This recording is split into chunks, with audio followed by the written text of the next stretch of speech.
ஐயா வணக்கம். ஐயா வணக்கம், நலமா இருக்கீங்களா? நலமுடன் நலமுடன் உள்ளேன் ஐயா. நீண்ட இடைவெளி ஆகிவிட்டது. ஆமா ஆமா ஆமா ஆமா, தொடர்ந்து ஆகிவிட்டது. தல யாத்திரை பயணத்தில் இருந்ததால குழுவிலேயே நம்ம குழுமத்திலேயே செய்தி கொடுக்க முடியல. நிறைய நண்பர்கள்லாம் ஏன் இன்னும் உங்களுடைய காணொலி வரலன்னு கேட்டாங்க. நீண்ட இடைவெளி ஆகிவிட்டது ஐயா. ஆமா ஆமா ஆமா. இன்னைக்கு என்ன கேள்வியோட வந்திருக்கீங்க? அதாவது இன்றைய இயற்கை பேரிடர், காடுகள் தீப்பற்றி எரியுது, நிலநடுக்கங்கள், தினந்தோறும் தொலைக்காட்சி பெட்டி திறந்தா ஏதோ ஒரு மூலையில 4.2 6.5 இப்படி ரெக்டர் அளவுகோல்ல நிலநடுக்கம் நடந்து கொண்டே இருக்குது. அதனோட ஒட்டி சுனாமி அலைகள், இப்படியாக இயற்கை பேரிடர் மிக அதிக அளவுல இப்ப கொஞ்ச காலமா அதிகமாயிடுச்சு. கண்டிப்பா. இதற்கெல்லாம் அடிப்படை காரணம் என்னன்னு கொஞ்சம் கேட்டு தெரிஞ்சுக்கலாம் ஐயா. கண்டிப்பா. இது ரொம்ப அற்புதமாக நம்ம திருமூல நாயனார் திருக்கோயில் இழிவு என்ற தலைப்பிலே சிவாலயத்திற்கு இழிவு ஏற்பட்டால் என்ன நிலை நடக்கும் நாட்டுல அப்படின்னு ரொம்ப ஆழமா சொல்லியிருக்காருங்கய்யா. அதாவது ஒரு லிங்கத்தை அந்த இடத்துல இருந்து பறிச்சு வேற இடத்துல வச்சா கூட நமக்கு அது மிகப்பெரிய ஒரு ஆபத்தை கொடுக்கும்.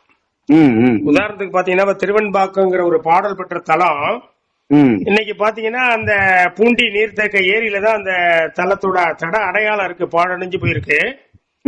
ஆனா இன்னைக்கு அந்த கோயில் அங்க இல்ல. பெருமானே அந்த பாட்டுல என்ன சொல்றாருன்னா, பிழையுள்ளன பொறுத்திடவர் என்று அடியேன் பிழைத்தக்கால் படியதனை பாராதே படலம் என்கண் மறைப்பித்தாய் குழைவிரவு வடிகாதா கோயில் உள்ளாயோன்னு 3 வரி வரையும் சுந்தரர் கேட்கறதா வருது பாட்டுல. 4வது வரி சிவபெருமான் பதில் சொல்றாரு, நீ உள்ள இருக்கியான்னு இவர் கேட்கிறாரு. அடியேன் செய்த பிழையெல்லாம் பொறுத்துக்கணும், படிய பார்க்காத அடியாருக்கு, அடியார் செய்த பழிய பார்க்காத, படியதனை பாராதே படலம் என்கண் மறைப்பித்த, உனக்காக நான் வாழ்ந்துட்டு இருக்கேன், என்ன கண்ணை புடுங்கிட்டியே அப்படின்னு கேட்கிறாரு. குடைவிரவு வடிகாதா கோயில் உள்ளாயோ, நீ கோயில இருக்கியா, நான் சொல்றதெல்லாம் கால விழுவுதான்னு கேட்கிறார்.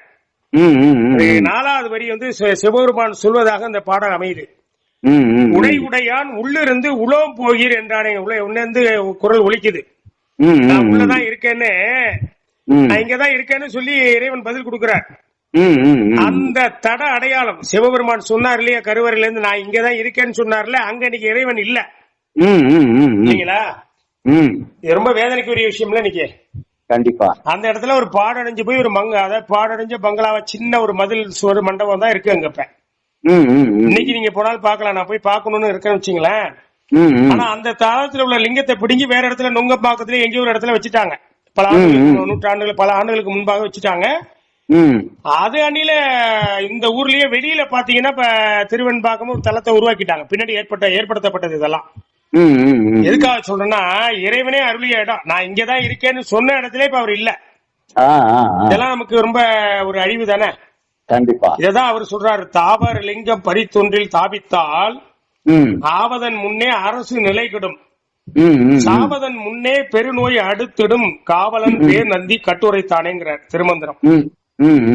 கோயிலில் உள்ள அந்த அருவுருவ திருமேனியாகிய லிங்கத்தை பிடுங்கி வேறொரு இடத்தில் வைத்தால் வைப்பதன் முன்னம நான் நாட்டு ஆட்சி அழியுங்கிறார்.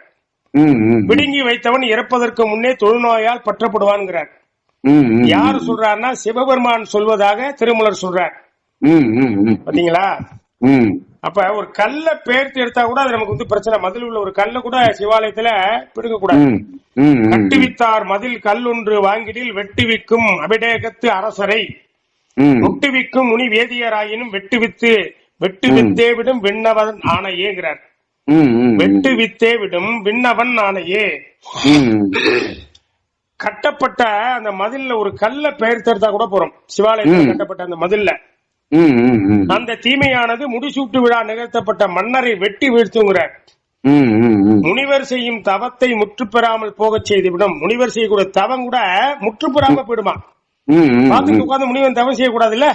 கண்டிப்பா. அவ்வாறு கல்லை பெயர்த்தவர் அந்தனர் ஆயினும் யாரா இருந்தாலும் சரி, அந்தனர் ஆயினும் அவர்களையும் வெட்டி வீழ்த்தும்படி செய்யுமா, அவனையும் வெட்டி வீழ்த்தும்படி செய்யுமா. இது சிவபெருமான் ஆணையிட்டு சொல்றாருன்னு சொல்றார். விண்ணவன் ஆணையேங்கிறார். வெட்டு வித்தே விடும் விண்ணவன் ஆணையே. ஆற்றரு நோய்மிக்கு அவனி மழையின்றி போற்றரு மன்னரும் போர்வழி குன்றுவர் கூற்று உதைத்தான் திரு கோயில்கள் எல்லாம் சாற்றிய பூசைகள் தப்பிடில் தானேங்கிறார். அதாவது சிவாலய பூஜைகள்லாம் முறையா நடக்கணும். கண்டிப்பா. அப்படி நடக்கலன்னா முறைனா சிவாகம நெறிமுறைப்படி கோயில்ல பூஜை நடக்கணும். இப்ப ஆற்றொரு நோய் மிக்க அவனி அப்படி நடக்கலன்னா என்ன நடக்கும் அப்படின்னா, மனிதனாலும் மருத்துவத்தாலும் போக்க முடியாத நோய் உலகமெங்கும் வந்து வாட்டுங்கிறார். அதான் முதல் வரியிலேயே பாருங்க, முதல் வரியிலே சொல்றாரு, ஆற்றொரு நோய் மிக்கு அவனி மிகும். உலகமெல்லாம் வந்து வாட்டுங்கிறார். இப்ப நம்ம கொரோனான்னு நம்ம பிரிவிலே பார்த்தோம். சீனக்காரன் ஒரு பேரை வச்சா கொரோனா என்ற கொடிய நோயை நம்ம பிரிவிலேயே நம்ம பார்த்தோம். இப்ப நம்மளுடைய தலைமுறையில நம்ம பார்த்தோம் இல்லீங்களா? கண்டிப்பா கண்டிப்பா. அப்ப மறைகளில் விதிக்கப்பட்டபடி பூஜைகள் நிகழாது தவறுமாயின் வேதங்கள் என்ன சொல்லிருக்கு, திருமுறைகளை என்ன சொல்லிருக்கு, ஆகமம் என்ன சொல்லிருக்கு, இந்த முறையெல்லாம் தவறி பூஜை, இந்த முறையெல்லாம் தவறி பூஜை நடைபெறுமாயில் இதெல்லாம் நடக்குங்கிறார். அதான் நிலத்துல மழையே பெய்யாதுங்கிறார். மனிதனாலும் மருத்துவத்தாலும் போக்க முடியாத நோய் உலகமெங்கும் வந்து வாட்டுங்கிறார். போற்றுதற்கு உரிய மன்னரும் இன்று நம்ம சொன்னோம்னா பிரதமர் முதலமைச்சர் சொல்லலாம் இல்லையா? இவர்கள்லாம் போர் ஆற்றலில் வலி குறைவருங்கிறார். இவங்களுக்கு வந்து தீர்க்க முடியாத பிரச்சனை எல்லாம் சந்திக்கிறோம் வந்துருங்கிறார். கலவரம் ஆகுங்கிறார். முன்னவனார் கோயில் பூஜைகள் முட்டினின் மன்னருக்கு தீங்குள வாரி வளம் குன்றும் கண்ணம் களவு மிகுத்திடும் காசினி என்னரும் நந்தி எடுத்துரைத்தானேங்கிறார். சிவபெருமான் திருக்கோயில் பூஜைகள் நிகழாமல் தடைபட்டால், இப்ப பாத்தீங்கன்னா கொரோனா பீரியட்ல கோயில் சாத்தியாச்சு இல்லையா? திருமூலருடைய கூற்றுப்படி மிகப்பெரிய தப்பு இது. கோயில் பூஜை தடைபடக்கூடாதுங்கிற. சிவாலய பூஜை, கோயில்னா வெறும் எல்லாத்தையும் எடுத்துக்கூடாது. சிவாலயம் தான் முன்னவனார் கோயில் சொல்லியிருக்காரு தெளிவா. முன்னவனார் கோயில்ல சிவாலயங்கள், சிவபெருமானுடைய ஆலயங்கள்ல கோயில் தடைபடவே கூடாது. அப்படி தடைபட்டு விட்டால் மன்னருக்கு நிச்சயமாக தீமைகள் உண்டாகும். அதுக்கப்புறம் தான் இப்ப நம்ம பார்த்தோம், இந்த கொரோனா பீரியட்ல பார்த்தோம், நம்ம இதெல்லாம் பார்த்துட்டு இருக்கிறோம். ரெண்டு மிகப்பெரிய ஒரு முதலமைச்சரை நம்ம இழந்தோம் இல்லைங்களா? கண்டிப்பா. நீங்க அதெல்லாம் நம்ம பார்த்துட்டு இருக்கிறோம். நாட்டில் மழை வளம் குறையுங்கிறாரு. அடிச்சு உதைச்சி திருடுவானா, கண்ணக்கோள் கொண்டு களவு மிகுங்கிறாரு. அடிச்சு உதைச்சு பாத்தீங்கன்னா களவு செய்வானா, திருடுவானா. இன்னைக்கு எடுத்துக்கிட்டீங்கன்னா அன்னைக்கு கண்ணக்கோள்னு சொன்னார். இன்னைக்கு AK-47 விஞ்ஞானத்துல எவ்வளவு கருவி எல்லாம் வந்துருச்சு. இன்னைக்கு வழிப்பறி கொள்ளைகள் நிறைய புடிங்கிட்டு போடுவான், அபகரிப்பாங்கிறாரு. அதனால கண்ணக்கோள் கொண்டு களவு செய்யக்கூடிய நிலை நாட்டுல அதிகமாயிடுங்கிறார். இவ்வாறு சொல்றது யாரு? என்னரு நந்தி எடுத்துரைத்தானே சிவபெருமான் சொல்வதாக சொல்றார். அவரு சொல்ல, சிவபெருமான் சொல்வதாக திருமூலர் சொல்கிறார். நேர்கொண்ட பார்ப்பான் பிரான் தன்னை அர்ச்சித்தால் போர்கொண்ட வேந்தற்கு பொல்லாவியாதியாம், பார்கொண்ட நாட்டுக்கு பஞ்சமுமாம் என்றே சீர்கொண்ட நந்தி தெரிந்து உரைத்தானேங்கிறார்.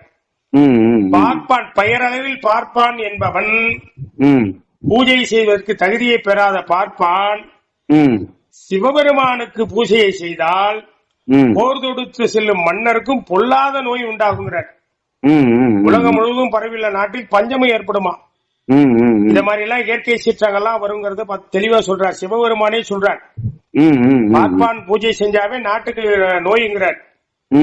புரியுதுங்களா? கடுமையா மன்னருக்கு பொல்லாத நோய். யார் நாட்டை ஆளுகின்ற மன்னருக்கு பார்ப்பான் பூஜை செய்தால் மன்னருக்கு நோய். நாட்டை ஆளுகின்ற முதலமைச்சருக்கும் பிரதமருக்கும் கடுமையான நோய் வந்து வாட்டுங்கிறாரு. நாட்டுல முழுக்க முழுக்க பஞ்சம் ஏற்படுங்கிறார். சொல்லக்கூடியது சிவபெருமான் என்று திருமூலர் சொல்கின்றார். தெரிந்து உரைத்தானேங்கிறார். அப்ப சிவாகம நெறிமுறைப்படி இன்னைக்கு சிவாலயங்கள்ல பூஜை நடைபெறுகின்றதா என்று கேட்டால் விளக்கம் கொடுத்துட்டாரு திருமூலர். இதெல்லாம் நடக்கலன்னா நமக்கு சிவாகம நெறிமுறைப்படி இப்ப கோயில்ல பூஜை நடக்குது நம்ம நம்பலாம். இதெல்லாம் நம்ம பார்த்துட்டோம். நம்ம பிறலையே ஆழிப்பேரலை பார்த்தோம், சுனாமி பார்த்தோம் இல்லையா? ஆழிப்பேரலை சுனாமி ஒண்ணுதான் இருந்தாலும் மிகப்பெரிய அடுத்து பாத்தீங்கன்னா ஒரு கொரோனா போன்ற கொடிய நோயை பார்த்தோம். எல்லாமே இப்ப திருமூலர் சொல்லிட்டார். நாட்டுல ஏகப்பட்ட பிரச்சனைகள் நடக்குது. இப்ப இதுக்கெல்லாம் என்ன காரணம் அப்படின்னா, சிவாலயத்தில் அறம் தழுவிய பூஜைகள் நடைபெறவில்லை. சிவாக நெறிமுறையெல்லாம் இப்ப இல்ல. இப்ப திருவாவடுதுறை ஆதீனம் என்ன பண்ணாருன்னு கேட்டீங்கன்னா, மதுரையில ஒரு சில ஆண்டுகளுக்கு முன்பாக ஒரு 4-5 வருஷத்துக்கு முன்னாடி கொரோனா பீரியட்ல நினைக்கிறேன், பலிபீடம் பத்தி எரிஞ்சது. மதுரை சொக்கநாதர் கோயில பலிபீடத்துல ஒரு தீ விபத்து ஏற்பட்டது. இந்த தீ விபத்து எப்படி ஏற்பட்டதுன்னு எல்லா பிரஸ் மீட்டும் கூப்பிட்டு மீடியால பேட்டி கொடுத்திருக்காரு திருவாவடுதுறை ஆதீனம். அதாவது சிவாகமத்துக்கு புறம்பாக பேண்ட் ஷர்ட் எல்லாம் அணிந்து கொண்டு அதிகாரிகள் கருவறை வரையும் வராங்க. அதே மாதிரி கோயில்கள்ல கடைகள்லாம் சிவாகம நெறிமுறைக்கு புறம்பாக கோயில்களில் கடைகள் எல்லாம் வந்துருச்சு. இதெல்லாம் முற்றிலும் புறம்பான செயல் கொடுத்திருக்காரு. இது வரவேற்கத்தக்க விஷயம் தானே. சிவாக நெறிமுறைப்படி கோயில்கள் எல்லாம் கடையெல்லாம் வரக்கூடாது, அதிகாரிகள் பேண்ட் ஷர்ட் அணிந்து கருவறை வரலாம் வரக்கூடாது, அதிகாரி கோயிலுக்குள்ளேயே வரக்கூடாதுன்னு தான் சொல்றா. அதெல்லாம் மிகச்சரி, அதை நம்ம மறுக்கவில்லை. ஆனால் அதை இவரு சொல்லலாமா அப்படின்னா நமக்கு கேள்விக்குறியா இருக்கு. இவர் தான் அதுக்கு விளக்கம் கொடுக்கணும், நாம சொல்லக்கூடாது. இப்ப திருவாவடுதுறை ஆதீனத்திற்கு சொந்தமான திரு இடைமருதூர் தளத்துல இடைமருதருடைய திருக்கோயிலில் சமீப காலத்தில் இப்ப ஒரு மாதத்துக்கு முன்பாக மிகப்பெரிய சினிமா ஷூட்டிங் நடந்தது.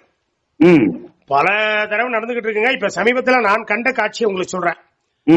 இப்ப இந்த சினிமா பட ஷூட்டிங் நடிகர் நடிகைகளை அரைகுறை ஆடையோட வைத்துக்கொண்டு கோயில்ல வந்து இது மாதிரி சினிமா பட ஷூட்டிங் நடக்கிறதெல்லாம் எந்த சிவாகமத்துல எந்த பகுதியில வருதுன்னு இதே திருவாவடுதுறை ஆதீனம் தான் விளக்கணும். இதே பிரஸ் மீட் பண்ணி மீடியா அனைவரையும் அடைத்து பகிரங்கமா இவர் தான் பேட்டி கொடுக்கணும். அப்பதான் நம்ம எல்லாரும் தெரிஞ்சுக்கலாம்.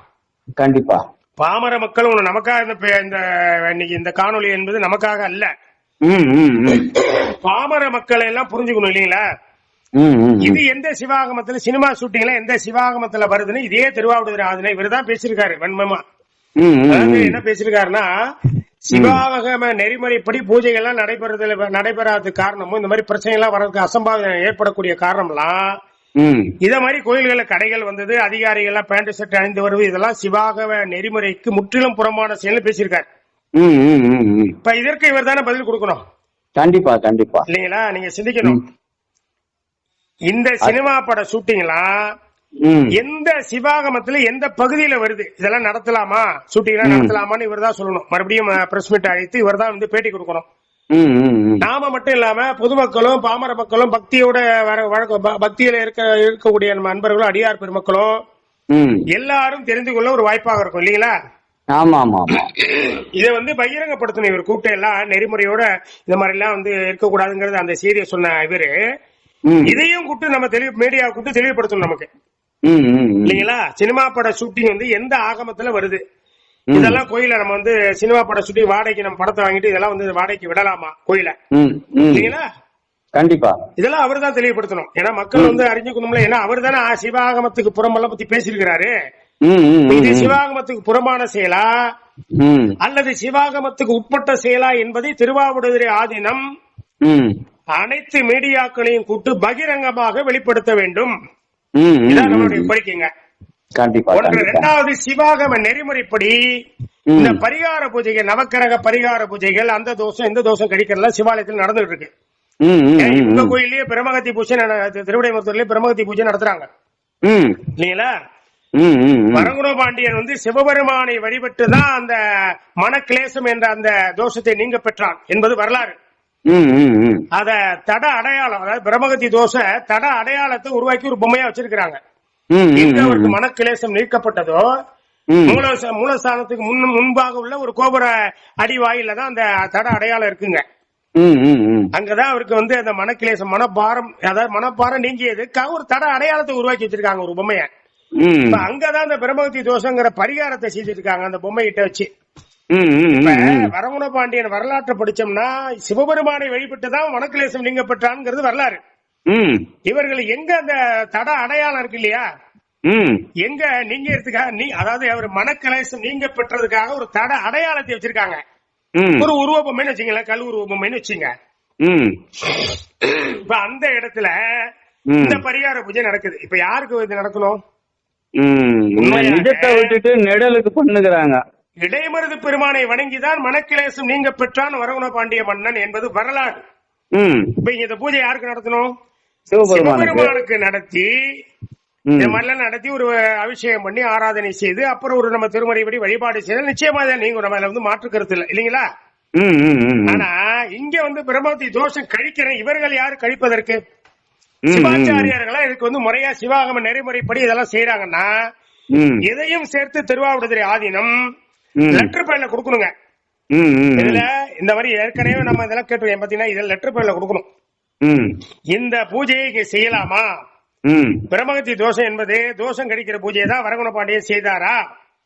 இதெல்லாம் முழுநீள விளக்கம் கொடுக்கணும், லெட்டர் பேர்ல கொடுக்கணும். இதை யார் செய்கின்றார்களோ அந்த சிவாச்சாரியரும் இந்த லெட்டர் பேர்ல கொடுக்கணும். இதை எந்த முறையில இவங்க செய்யறாங்கிறது கொடுக்கணும். கொடுத்தால் நானே அடியேனே உயர் நீதிமன்றத்துல வழக்குக்கு போறது சௌரியமா இருக்கும். புரியுங்களா? மதுரை உயர் நீதிமன்றத்துல கொண்டு போய் அடியேன் வழக்கு செய்வதற்கு வாய்ப்பாக இருக்கும். இது எப்படின்னா, இந்த காணொலி மூலமாவே நான் சொல்றேன்.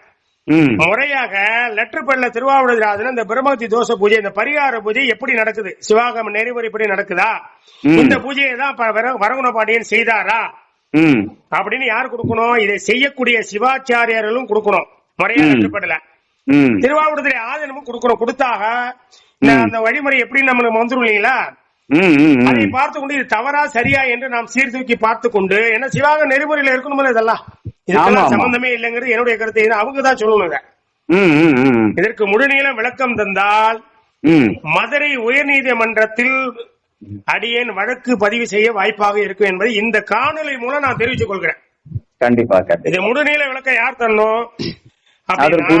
திருவாவடுதுறை ஆதீனம் தான் கொடுக்கணும். ஒவ்வொரு சிவாகம நெறிமுறைப்படி சிவாலயத்தில் பூஜை எப்படி நடைபெற வேண்டும், இந்த நவக்கிரக பரிகாரங்கள் எந்த சிவாகம நெறிமுறையில் வருகின்றது, புரியுதுங்களா? நால்வர் நெறியில் நவக்கிரக வழிபாடு என்பது உண்டா, நால்வர் நெறியில் நம்ம சைவ சமயத்தில் நவக்கிரக கோயில் என்பது உண்டா என்பதெல்லாம் முழுநீள விளக்கம் திருவாவடுதுறை ஆதீனம் அவருடைய லெட்டர் பேர்ல கொடுக்கணுங்க. ஏன்னா இப்ப நவக்கிரக வழிபாடெல்லாம் நால்வர்கள் செய்தார்கள், அவர் தானே விளக்கணும். சைவ சமய குரு அல்லவா, அவர் தான் விளக்கணும். இதெல்லாம் விளக்கிட்டார்னா உயர் நீதி மன்றத்துக்கு நான் போக ரெடியாக இருக்கிறேன் என்பதை இந்த காணொலி மூலம் நான் தெரிவித்துக் கொள்கிறேன். அதுக்கு நம்ம காலம் பதில் சொல்லும் காத்திருப்போம். அவர் காத்துட்டு இருப்போம். சரிங்க, சரிங்க. நன்றிங்க ஐயா. இந்த முறையெல்லாம் தவறுதனாலதான் இன்னைக்கு இது மாதிரி அசம்பாவிதங்கள் நடந்துகின்ற இயற்கை பேரிடர் வரப்போது. மறுபடியும் 2025, 26, 27 தொடர்ந்து இயற்கை சீற்றங்களால் நாம் பாதிக்கப்பட போகின்றோம். காலம் பதில் சொல் பார்க்கதான் போறோம். ஜோதிடர் என்ற முறையில நான் உங்களுக்கு சொல்லிக் கொள்கின்றேன். இதெல்லாம் தொடர்ந்து வரப்போகுதுங்க. அப்ப நம்ம இந்தியாவுக்கே பூகம்பம் வரப்போகுதுங்கிறது இதன் மூலமா நான் பதிவு பண்றேன் உங்களுக்கு. இதெல்லாம் காலம் பதில் சொல்லலையா? அப்ப வந்ததுக்கு அப்புறம் தான் நம்ம சொல்றதை ஏற்றுக்கொள்வார்கள். இந்த காணொலி மூலமா நான் இதெல்லாம் சொல்ல, இயற்கை பேரிடர்கள் அங்க நிச்சயமா வரப்போகுது. அறம் தழுவிய பூஜை நாட்டில் நடைபெறவில்லை என்றால் நிச்சயமாக அதற்குரியவர்கள் நிச்சயமாக தண்டிக்கப்படுவார்கள். சிவனர்களாலும் நாயன்மார்களுடைய குருவர்களாலும் சிவபெருமான் திருவருளாலும் நிச்சயமாக தண்டிக்கப்படுவார்கள். பிரண்மிண்ட நாயனார் குரு பூஜை அன்னைக்கு 1ஆம் தேதி அவருடைய குரு பூஜைங்க. சைவ சமயத்திற்கு நாயன்மாருக்கு சிவபெருமானே அடையாளம் காட்டிய ஒரு மிக பெரும் இல்லையா சிவஜாரியான பிரண்மிண்ட நாயனார். அவரையே நாங்க போய் அந்த செங்குன்றூர் என்ற பெரிய புராணத்தில் வருது, செங்குன்றூர்னு வருது கேரள மாநிலம். அன்னைக்கு தமிழ்நாடு இன்னைக்கு அந்த செங்கனூர்னு வழங்குது. அந்த இடத்துல போய் நாங்க பிரண்மிண்ட நாயனார் எங்க இருக்காருன்னு தேடிட்டு இருக்கோம். இப்படி இருக்கு இன்னைக்கு சைவத்தோட அவல நிலை. கண்டிப்பா. உலகத்துக்கே வழிகாட்டிய பிரண்மிண்ட நாயனாருக்கு அடையாளம் இல்லைங்க. சைவம் எங்க போயிட்டு இருக்குன்னு பாருங்க. இந்த ஆதீனங்கள்லாம் என்ன செய்யணும்? முதல்ல பிரண்மிண்ட நாயனார் எங்க இருக்காருன்னு தெரியுமா, எங்க இருக்காருன்னு பார்த்து கண்டுபிடிச்சு ஒரு கோயிலை உருவாக்கணும்ல. கண்டிப்பா செய்யணுமே. 18 மடங்கள் இருக்காங்கல்ல. சைவ ஆதீனங்கள் அவர்கள் செய்ய வேண்டிய பணிகளை சிறப்பாக செய்ய வேண்டும். இதன் மூலம் இதெல்லாம் தெரிவிச்சுக்கிற மக்களுக்கு. இப்ப அந்த பிரண்மிண்ட நாயனார் இறைவனே அடையாளம் காட்டிய சிவபெருமானே அடையாளம் காட்டுறார். நீ போய் சுந்தரரையும் சுந்தரருக்கு உபதேசம் பண்றார் சிவபெருமான். முதல்ல பிரண்மிண்டரையும் அவருடைய அடியாரை முதல்ல வணங்கிட்டு என்ற வாழ்ந்தார் திருவாரூர். அந்த அடையாளம் சிவபெருமானை அடையாளம் காட்டிய பிரண்மிண்ட நாயனார் எங்க இருக்காருன்னு நாங்க அடையாளத்தை தேடிட்டு இருக்கோங்க. தேடிட்டு இருந்தோம் 2 நாள் முடி. அவரோட குரு பூஜை அன்னைக்கு போய் அந்த கேரளால அவர் எங்க இருக்காரு நாங்க தேடுறோம். இந்த அவல நிலை வந்துட்டு இன்னைக்கு சைவத்துக்கு வந்துருச்சுங்க. ரொம்ப வேதனையோட நான் அதை பதிவிடுகின்றேன். காலம் பதில் சொல்லும் விரைவாக நாமும் இதற்கு முறையாக நமக்கு இதெல்லாம் நமக்கு சைவ நெறிமுறைப்படி எப்படியெல்லாம் சிவாகமங்களுடைய நெறிமுறைப்படி எப்படியெல்லாம் கோயில வழிபாடு செய்யணும் இல்லீங்களா, நால்வர்களின் வழிபாட்டு நிலை என்ன, இதெல்லாம் துகிலுறுத்து காட்ட போறோம் விரைவாக. இதற்கான இதெல்லாம் மறுபடியும் சொல்றேன். இதெல்லாம் பகிரங்கமாக லெட்டர் பேர்ல திருவாவடுதுறை ஆதீனம் கொடுத்துட்டாருன்னா இப்ப நம்ம இதுல கேள்வி எல்லாம் இதுல முன்னே வச்சு திருப்பி நம்ம சொல்ல வேண்டியதில்லை. இதற்கெல்லாம் முழுநீளம் விளக்கம் தந்தால் அடியேன் மதுரை உயர்நீதிமன்றத்தில் வழக்கு தொடுக்க தயாராக உள்ளேன் என்பதை பகிரங்கமாக இதன் மூலம் தெரிவித்துக் கொள்கிறேன். நன்றிங்க ஐயா. அடுத்த சந்திப்போம். கண்டிப்பா. மிக்க நன்றி.